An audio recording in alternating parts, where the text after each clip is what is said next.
मनोरंजन तो ठीक है, असली बात तो तब घटती जब मनोभंजन होता है। मनोरंजन तो मन की खुशामत है, वही तो अर्थ है मनोरंजन शब्द का, मन की खुशामत, मन पर मक्खन लगाना, वही मनोरंजन है। मन जो कहे वैसा ही करते रहना, मन जहां ले जाए उसके साथ चले जाना।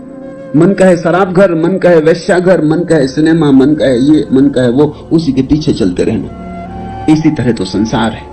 संसार का अर्थ होता है मन के पीछे चलना, चैतन्य को मन के पीछे चलाना, अर्थात संसार। मनोभंजन चाहिए बुद्ध ने कहा, और ये भी कोई कला है। अगर कला ही दिखानी तो आ मैं तुझे सिखाऊं। रस्सी पे चलने में क्या रखा है? ये तो 7 हाथ ऊंची बंधी है ना।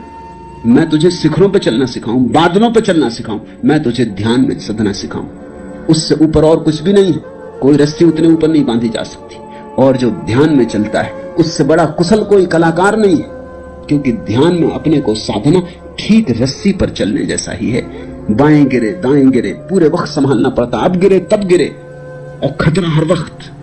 लेकिन ध्यान में जो संभल जाता है एक दिन समाधिस्थ हो जाता, फिर कोई गिरना नहीं। तूने स्वयं को रस्सी पर संभालना सीखा, इतने समय में तो उग्रसेन तू ध्यान भी संभाल सकता था। जितनी देर में तुम धन कमाते हो ध्यान भी कमाया जा सकता है। जितनी देर तुम संसार में लगाते हो उतनी देर में परमात्मा भी पाया जा सकता है। इसी ऊर्जा से, इसी क्षमता से परम मिल सकता है। तुम क्षुद्र में गमाते, कंकड़ पत्थर बीनते रहते, जबकि हीरे की खदानें बिल्कुल पास थी। उग्रसेन बुद्धिमान व्यक्ति को जीवन मरण के पार जाने की कला सीखनी चाहिए। तू आ मेरे पास आ, मैं तुझे वह परम कला और परम कीमिया सिखाऊंगा। क्या है वह परम कीमिया? वही इस सूत्र का अर्थ है। भूत को छोड़ो, भविष्य को छोड़ो, वर्तमान को भी छोड़ो। क्योंकि मन को छोड़ना हो, मनोभंजन करना हो तो समय को छोड़ना जरूरी। मन है क्या? भूत की स्मृतियां, जो हो चुका उसकी स्मृतियों का जाल स्मृति, और भविष्य की योजनाएं, भविष्य की कल्पनाएं, आकांक्षाएं, वर्तमान की चिंता फिक्र। अगर ठीक से समझो तो मन और समय पर्यायवाची।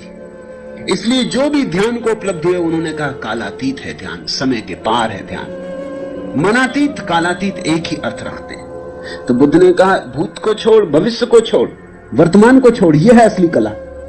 इस तरह इन्हें छोड़कर संसार के पार हो जा, मुक्त मानस होकर, मन से मुक्त होकर, तो फिर जन्म और जरा को प्राप्त नहीं होगा। उग्रसेन को ऐसे वचन सुन के बोध हुआ, और जैसे बिजली कौंधी ऐसे भगवान के वचन उसके प्राणों में कौंधे। फिर उसने क्षण भर भी न खोया। वह रस्सी से उतर भगवान का भिक्षु हो गया, और जब मरा तो अरहत्व को पाकर मरा। वह सच्ची परम नट विद्या को उपलब्ध होकर मरा। भगवान ने वचन पूरा किया।